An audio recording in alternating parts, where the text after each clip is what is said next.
Hello guys, welcome back to Car Obsession and welcome back to the Seat Ibiza FR. It's back, yes, that's right, I still own it. Now for some of my more recent subscribers, you may not even know that I own this car. I've had this car for over 4 years and in recent times it's kind of just faded into the background. So in this video I'm going to give you an update on what's been happening and what I plan to do with it in 2019. So without further ado, I'm going to get inside the car because it's quite cold here. It's blowing an absolute gale and yes, ooh, cold, right.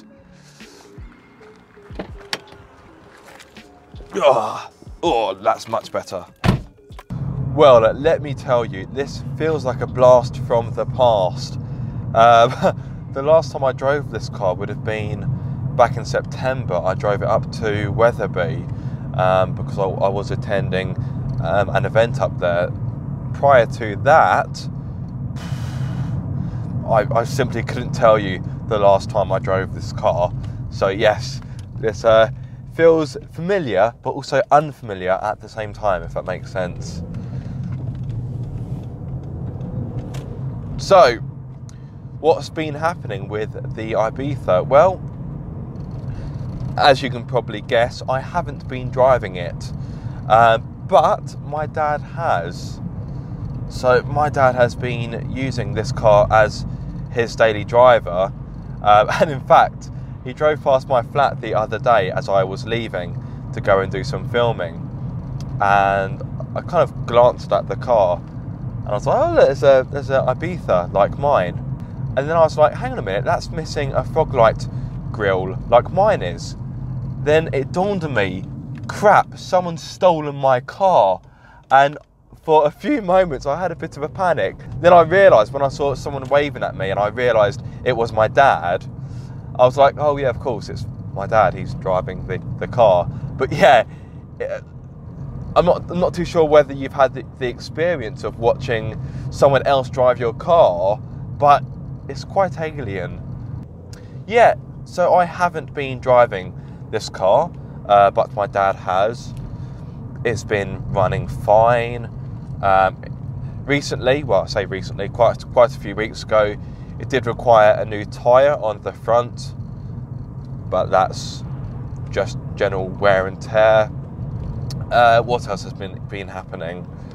For the last few days, my dad has said that there is a potential power steering issue, whereby when he starts the car up, there's no power steering, but it quickly returns. So that's something I need to keep my eye on. But whilst I've been driving it, I've had no problems whatsoever, although I've only been driving it about 20 minutes or so. What else is there to report?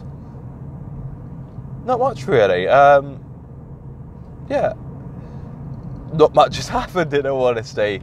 So some of you may remember that I have spoken about selling this car, and that remains. As much as I've enjoyed this car, this is the car that I've owned for the most amount of time. I've had it just over 4 years, but I just want something a little bit different. I've got nothing against this car, but I just want a new experience, a new brand in which to experience.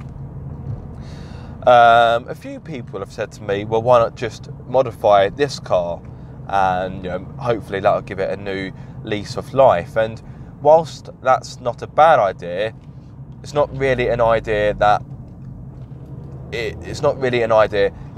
I'm interested in, purely because my biggest gripes with this car would be too much of a pain to correct. So the seating position, wow. I got into this car just after getting out of my MX-5, and my word, it feels like I'm driving a bus. My seat feels really high up, and yeah, it feels like I'm sat on the car rather than in it. The gear change is okay, but I'd want a shorter gear change. But really, my biggest gripes with this car are the ride and the steering. The ride is quite harsh. It's not very forgiving, particularly on the rear axle. So I actually asked my dad yesterday when I saw him, I said, how are you finding driving this car to work? And he's like, fine, why? I said, well, it is quite a hard riding car, therefore do you find it to be uncomfortable?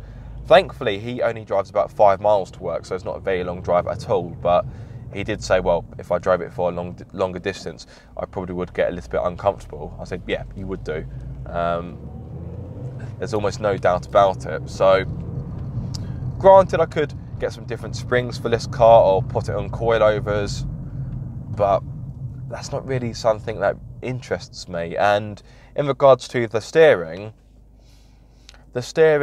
hasn't got a lot of feedback. It's quite light, and it really isn't to my satisfaction. And to be honest, I think that would probably be my biggest complaint about this car, is the steering. So the steering off centre is quite vague. I would want the steering rack to be a little bit faster, so it requires less lock when you're turning. So as much as I have loved this car, and there is still a part of me that does love it, but yeah, I'm quite ready to I'm quite ready to move on to something new, which means next year, 2019, when I'm in a position to do so, I will be selling this car. Will I replace it? Well, I'd like to replace it, although if I'm honest, I don't need to replace it. I'm in a position now where thankfully I get given a car to review pretty much every week, and of course I've got my MX-5. Although once I've moved into a property with a garage, I would look to garage the MX-5 during winter. As it stands, I haven't got a garage, so the MX-5 has continued to be used when needed. So yes, I would love to replace this car, although I don't really need to. And yeah, it wouldn't. You know, if I wanted to be sensible, I suppose I could just not replace it because I'd be saving money. However, I am a man who likes his cars. Therefore, there is a very large chunk of me that does want to replace this car. In regards to potential options, well, it would be another hot hatchback. Now, I know some of you may argue this car is a warm hatchback and not a hot hatchback, but I still maintain this is a hot hatchback, but that's another debate for another time. So yes, so if and when I replace this car, you can expect another hot hatchback. Now, in regards to options, I would probably be looking at either a Mark II Ford Focus ST, the one with the 5-cylinder 2.5 litre turbocharged petrol engine lifted from a Volvo, or, and my wife is a massive fan of this car, an EP3 Honda Civic Type R. So those are my two options, although I am open to other options, but those cars are really on my short list.